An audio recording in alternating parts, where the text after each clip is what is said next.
கம்பு ஒரு சூப்பரான உணவு. அது நம்ம எல்லாருக்குமே தெரியும். வெயிட் லாஸ் பண்ண நினைக்கிறவங்களுக்கு இது ரொம்பவே நல்லது.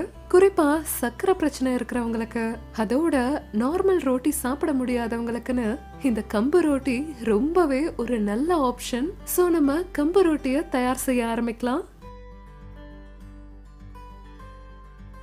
கம்பு ரோட்டி செய்ய இங்க நான் 1.5 கப்புக்கு தண்ணீரை எடுத்திருக்கேன். கூடவே அதே அளவுக்கு கம்பு மாவையும் எடுத்திருக்கேன். இப்ப தண்ணிய சூடாக வைக்கலாம். இப்ப இத பாருங்க, தண்ணி நல்லா சூடாயிட்டு இருக்கு. இப்ப இந்த சமயத்துல தான் நான் கொஞ்சம் உப்பு சேர்த்துக்கிறேன். கம்பு ரோட்டி கொஞ்சம் உப்பு சேர்க்கும் போது ரொம்ப சுவையா இருக்கும். ஆனா உங்களுக்கு வேண்டானா நீங்க போட வேண்டாம். இப்ப நான் இந்த அடுப்பை அணைச்சிட்டேன். இது கூட இந்த கம்பு மாவை நான் சேர்த்துக்கிறேன். கம்பு மாவை வெந்நீர்ல சேர்த்த உடனே இந்த மாதிரி நான் மூடி வச்சுட்டேன். நான் இத கிளறலாம் இல்ல. இந்த மாவை 5 நிமிஷம் கழிச்சுதான் கிளறணும். 5 நிமிஷம் முடிஞ்சது. இப்ப இந்த மாவை நம்ம கலக்கிக்கலாம். இப்ப நான் ஒரு மிக்சிங் பவுலுக்கு இந்த மாவை இப்படி எடுத்துக்கிறேன்.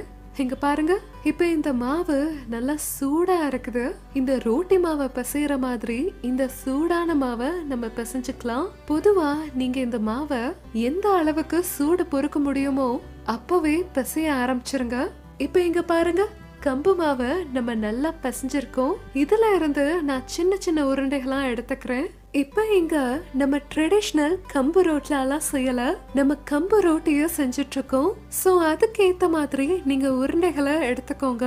இத பாருங்க, தோராயிரமா இந்த மாதிரி தான் ஒரு சின்ன உருண்டையா செய்யணும். இப்ப நம்ம அடுத்ததா கம்பு ரோட்டிய உருட்ட ஆரம்பிக்கலாம். நான் ஒரே நேரத்துலலாம் எல்லா உருண்டையையும் செய்யல அப்படிங்கறத நீங்க பாக்கலாம். நீங்க சாதாரண கோதுமை மாவு மாதிரிலாம் இந்த கம்பு மாவை நடத்த முடியாது.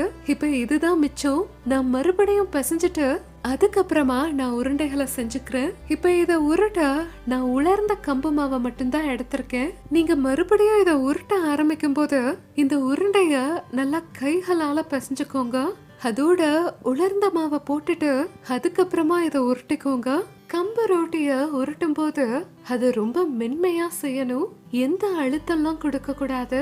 அதோட இத கோதுமை ரோட்டி மாதிரி ரொம்ப லேசாலாம் நம்மளால உருட்ட முடியாது. கொஞ்சம் கெட்டியா தான் வச்சிருக்கணும். வாங்க இப்ப ரோட்டிய சுடுறதுக்கான நேரம்.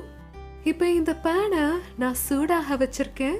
இத மீடியம்ல இருந்து அதிக தீயில வச்சிருக்கேன். இந்த ரோட்டிய ஒரு பக்கத்துல 5 நிமிஷத்துக்கு வேக விட்டுறலாம். அதுக்கப்புறமா இதை திருப்பி போட்டுட்டு இன்னொரு 5 நிமிஷத்துக்கு வேக விட்டுறலாம்.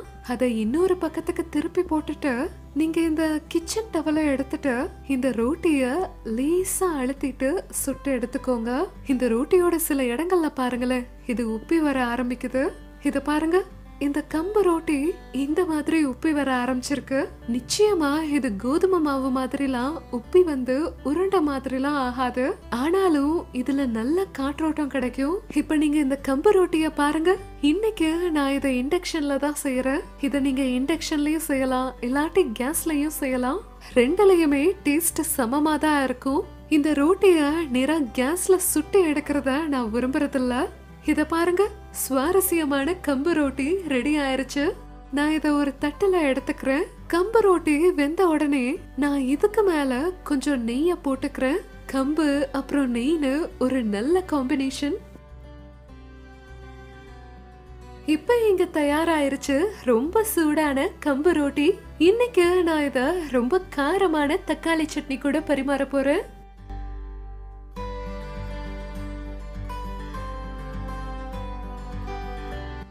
இதோ தயாராயிருச்சு சூடான gluten free கம்பு ரோட்டி.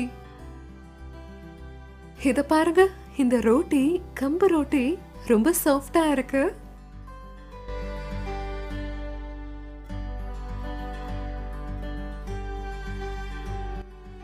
சுவையும் ரொம்ப நல்லா இருக்கு. கம்பு ரோட்டி சமைக்கும் போது கிச்சன்ல ஒரு அருமையான வாசனை பரவுது. சூப்பர்.